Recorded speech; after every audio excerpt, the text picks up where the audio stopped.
You all know me. As soon as new monsters are released, the first thing I want to do is make a team with them. And luckily for me, these 6 trial super epics are super epics. So what that means is I could pretty much get them immediately. I did have to do a little bit of grinding to get the last couple evolution pieces I need for them, but also, luckily for me, there was an elemental dungeon on recently, so I just kind of grinded away the rest of the stuff that I needed, and I now have all of them evolved and ready to go.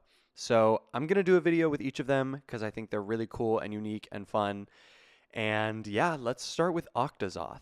So his deal is they gave him Stun Bisector and Time Freeze.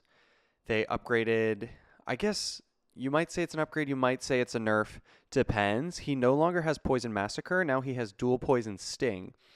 Remember, Poison Sting got a buff. Poison Sting is now a huge damaging move for 200 seconds. So there you see one-shots the Tirafina and the Dualigazer. Kind of crazy. Also note, Dualigazer, Poison Immune, you can still use Poison Sting on him.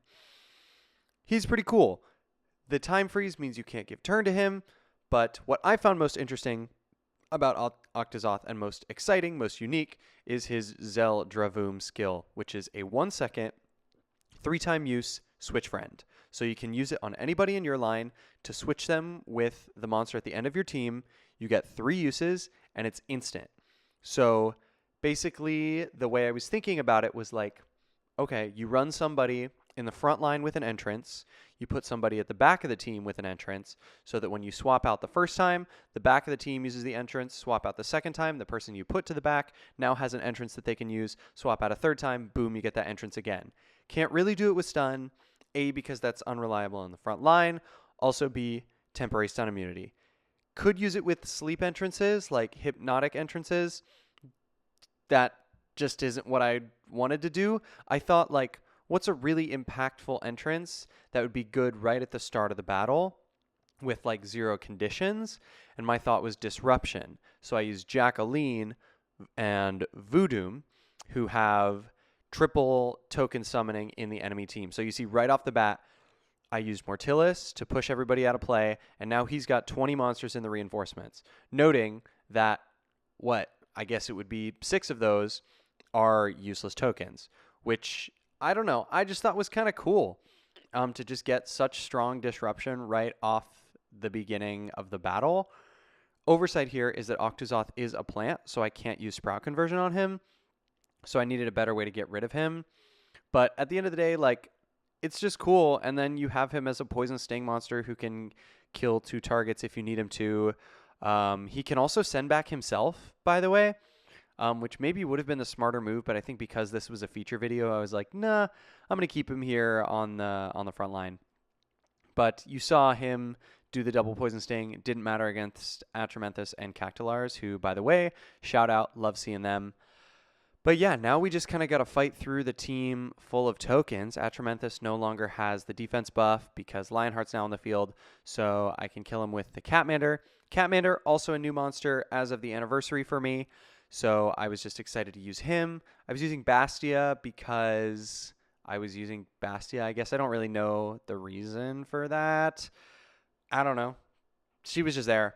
Anyway, yeah, the rest of this team is just kind of fun monsters I threw in, people that I thought would be good against tokens. That's just probably why I had Bastia on the field. So like no Roaring Entrance, no stuff like that could happen. I was using Soul Blaze and Lunarctic. Also, yeah, Lunarctic was there so that as I was killing people, I was putting more tokens in with the Bronze Shells. Soul Blaze was there because I was using Lunarctic. And with the Second Dawn, you can usually get a Sleep Revenge or 2 pulled off. So that's kind of the team. Doomgoo, obviously, at the end, using the Vine Gazers from Jacqueline to get some Germinates when I need it. So there I germinate the Mythic Lionheart. He's got his line full of Vine Eyes that he's not using Risky Heal on. I could have, maybe should have, maybe might have been smart to have like a Wave Tail rather than a Bastia, but also like it's risky to have people like that when I can't get rid of my monsters, you know? But at the end of the day, it didn't really matter. Also, oversight here, Vine Gazer has Poison All Revenge. Yukihime's Dream of Snow, obviously not going to do much. Also oversight here, in order to get rid of the Vine Gazer, I either have to poison everybody, which then wakes up Yukihime's sleep, but then that if I risky heal all, then that heals the Doomgoo off of hold ground. So like, look, I've never been careful when building teams is the word. Lucifel, also a new addition from this anniversary. Her Filicide skill now negates revenges, which is cool and interesting and a buff, I guess. Try to get rid of the Vine Gazer there with a risky heal all. Didn't work. Laveronix is asleep forever. So at this point, I'm kind of stuck in, what's it called? Token purgatory. Decided to just eat off the Vine Gazer there so that I could kill the shiny Laveronix. I was also using Adamithia because I think Adamithia is cool. I wish Adamithia was more viable because you only get the buff if you have more stars than your opponent. And then like Capitalized Fang is if they have a higher stars, but you can only use it. I don't know. I forget the moveset because there's a lot of restrictions. Oh, I literally just pulled it up there, but it was too fast to read. You can pause if you want to read it. Anyway, I was using Adamithia because I think it's a cool monster, and I had mythics in the mid game, so I was like, why not, right?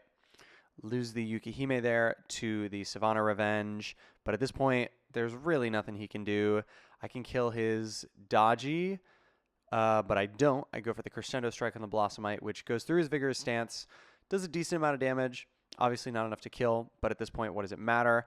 I have the double Bloodthirst ready, but I instead use Filicide because it negates the Revenge, so I don't give him Lucifel copies. That's going to wrap up the second match. Let's head into the third here. We've got a Barthalazar front line. I'm just fast enough to pull off the Hellish Shriek. I do the dual Poison Sting there to kill Anya and Barthalazar, and then I can Bloodthirst Anya here to kill her off. Captain K9 can sacrifice stun, but Mortilis is just going to eat it. He does. No worries. Sturgeonitis can kill anyone he wants. He goes for the Jacqueline. Captain K9 has a kill ready, so he might go for probably Soul Blaze, maybe Lunarctic, but really no point in killing Octazoth. That does, luckily for me, kill Sturgeonitis, but it doesn't matter because he's got a Mushiru on the field, but I can just knock back Sturgeonitis, no biggie. And now I can start charging Catmander. He's got a bunch of tokens. He doesn't want to life flip with the Bronze Shell because of the Vine Eyes and the Mushirus. Decides to kill off his Mushiru there.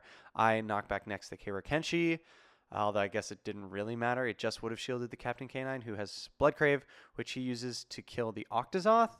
Not sure if he needed to do that. At this point, like, I can really only dual Poison Touch or dual Poison Sting, and I can't give turn back to him, so that's pretty slow compared to the Catmander, who's now going to be doing Nico finishers at 56 seconds, killing your Captain K9 and everything else that enters the battle.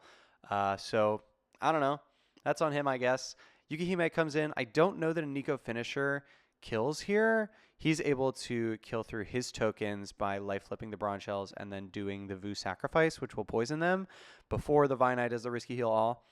But lucky for me, I can Nico Finisher Virus Dragon Delta with just enough seconds to also Nico Finisher the Dreadmoth before Dreadmoth gets a turn.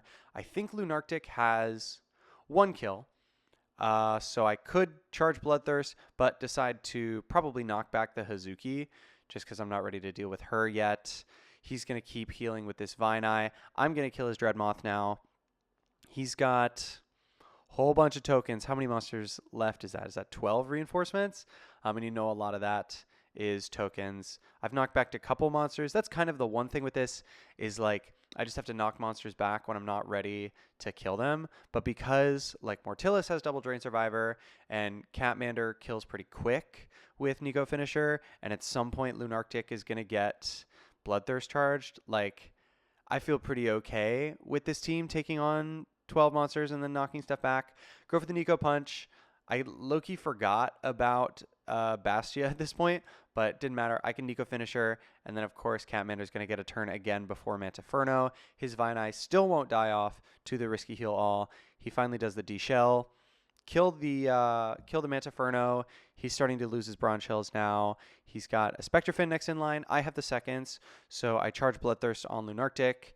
although he is able to heal all the Ellen Fox off of hold ground. Doesn't matter to me. I can just knock back with Bastia.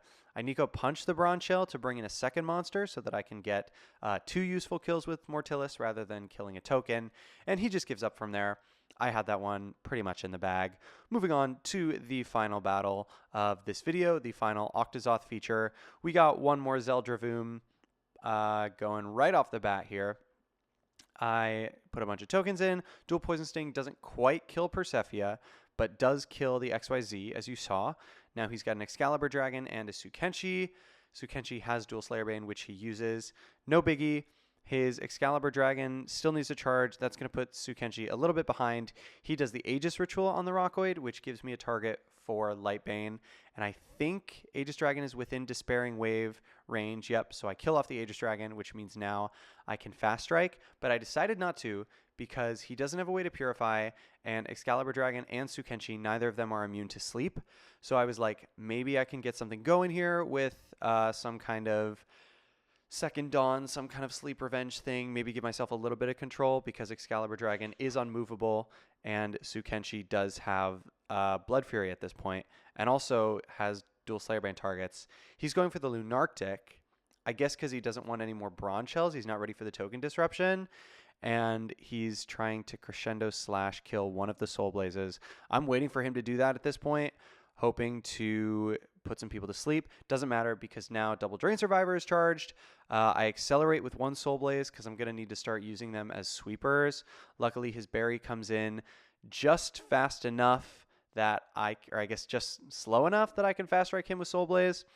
Bastia was not quite on the field yet, so I did have to eat that Trimagus entrance, which means Mortilis' Double Drain Survivor is kind of out of commission at this point. He does the Anti-Secret on one of the Soul Blazes. Doesn't sleep Trimagus, bummer for me. Obviously, Automade is Insomnia anyway. That sleep doesn't hit the Penguinator, which is also unfortunate for me. Now he has Slayerbane already, which is going to push him out of play and does kill my Bastia and everybody else on the field. But it doesn't matter because I've got Adamithia ready. I've got Lucifel. I've got Yukihime. This is Evan's chance to come back. So also what I love about Adamithia is the defense buff plus Crescendo Strike, plus the revenge is super interesting. With people like Bastia, you can try to get something to work out where you can like backbite whatever.